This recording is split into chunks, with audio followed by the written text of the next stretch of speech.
the day could be today that your career is over. Now what do you do? I said, I better get to work. Rest at the end, not in the middle. And that's something I always live by.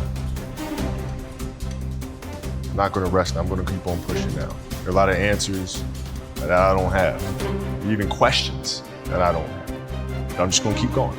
I'm just gonna keep going, and I'll figure these things out as we go, right? And you just continue to build that way. So I try to live by that all the time. Have a dream, sacrifice for it, and never ever rest in the middle. And I came into the NBA, I was like, man, these dudes really don't work that hard. So one of the things I would do is, while everybody would be at the cafeteria work, eating and doing all sorts of stuff, I just go back to the gym. How can I show you that, no, I have the edge? Well, you do it through training, right? So when I get up in the morning, my daughter goes with me. 4 a.m.? 4 a.m. My 15-year-old goes with me. She goes with me before school, and it becomes a daddy-daughter thing. That's cool. Through that process, she understands the value of hard work. And so it's through those behaviors is where I find the motivation. I think the definition of greatness is to inspire the people next to you. I think that's what greatness is or should be. It's not something that lives and dies with one person.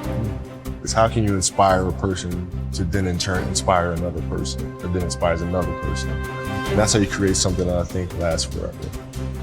It's not sit around and it's all happy-go-lucky type. If you're a leader, your job is to get the best out of it. Got to deal with it, face it, learn from it.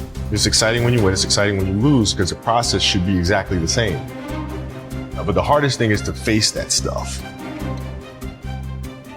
But what if today is the day that's it? Now what do you do?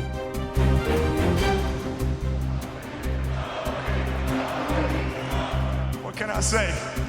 MAMBA out.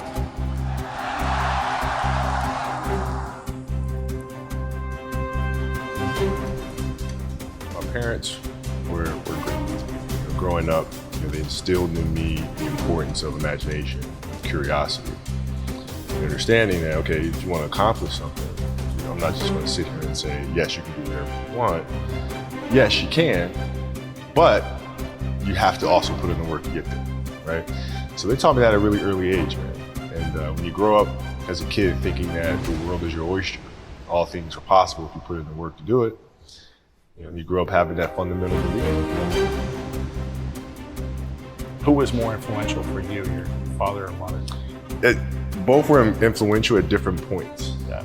Right. My mom was there on a daily basis. My father was really influential at a really critical time where I had a summer where I played basketball when I was like 10 or 11 years old.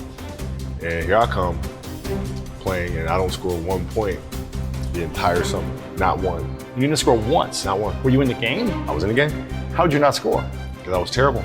Not a free throw, nothing. Not a lucky shot, not a breakaway layup, 0 points. And I remember crying about it, being upset about it. My father just gave me a hug and said, listen, whether you score 0 or score 60, we're gonna love you no matter what. Wow. Now that is the most important thing that you can say to a child.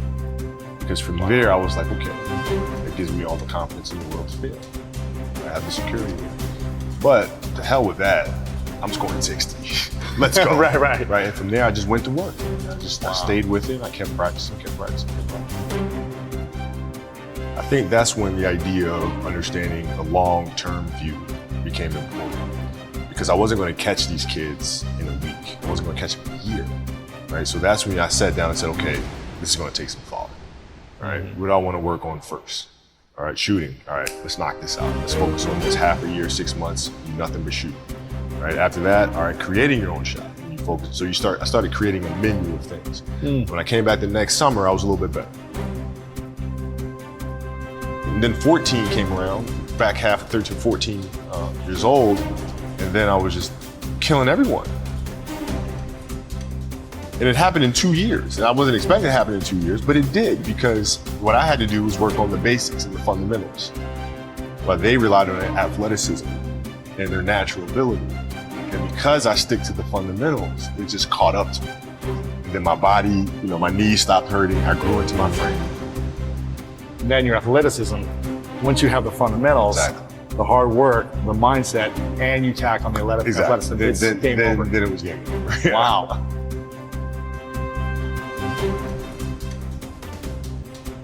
Love of the game, the challenge. Like I would watch Magic play, I'd watch Michael play, and I would see them do these unbelievable things, and I'd say, you know, can I get to that level?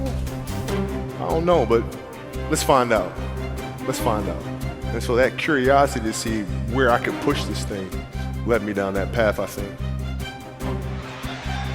With the 13th pick in the 1996 NBA Draft, the Charlotte Hornets select Kobe Bryant from Lower Merion High School in Pennsylvania.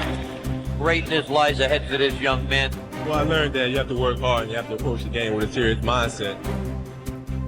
There was a stretch in 03 where Shaq was out with an injury. And Phil called me up to his office and said, okay, we need you to really turn on the afterburner to start scoring the ball if we have to win. So I did, and I wound up scoring, I think it was 9 straight games, 40 plus points. 9 straight. 9 straight games. And then Shaq comes back, his second to last game of that. And then Phil calls me up to his office and says, Cole, okay, I need you to dial it back. I'm like, why? Like, we're winning. I don't understand. It's because our goal is to win a championship. But if you continue to do this, we'll lose Shaq. We'll lose him. His motivation, his excitement. What triggers him, right? So I need you to pull back so we can pull Shaq forward for June. I mean, that was the big challenge, is you move from, being the single dominant player to understanding, okay, I have to help these other guys. Or lift everyone else up. It's tough. It's more like you put yourself to the side, and you put yourself in their shoes and understand what they're feeling. And then you have to make certain decisions of, okay, what buttons do I need to push for this player to get into the next level? So it's not sit around and it's all happy-go-lucky time. The leader, your job is to get the best out of them, even if they may not like it at that time. He was very demanding because he expected everyone to put in the same effort as he was, and that was unrealistic. You're not behind me, you're not in front of me, you're right there parallel with me. Practice was very competitive right away. You know how Kobe is. He was jarring, we had it going sometimes. He didn't let me slip a lot. Times where I get ejected or about to get a technical foul or going off the deep end, he would be there to, set me straight a lot, which helped me out a lot.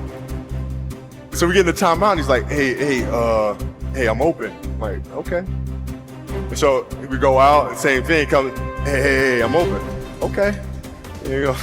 Come back in. Hey, dude, you gotta throw me the ball. I said, man, fuck that. Get it off the rebound if I miss, bro. Listen, I don't deal with people that don't commit at that level, but then act as if they do. The running joke, he doesn't pass and all sort of crap. I mean, that's okay, but I'll take those 5. I'll take 5. To the game that gets closer, finishing, Kobe Bryant.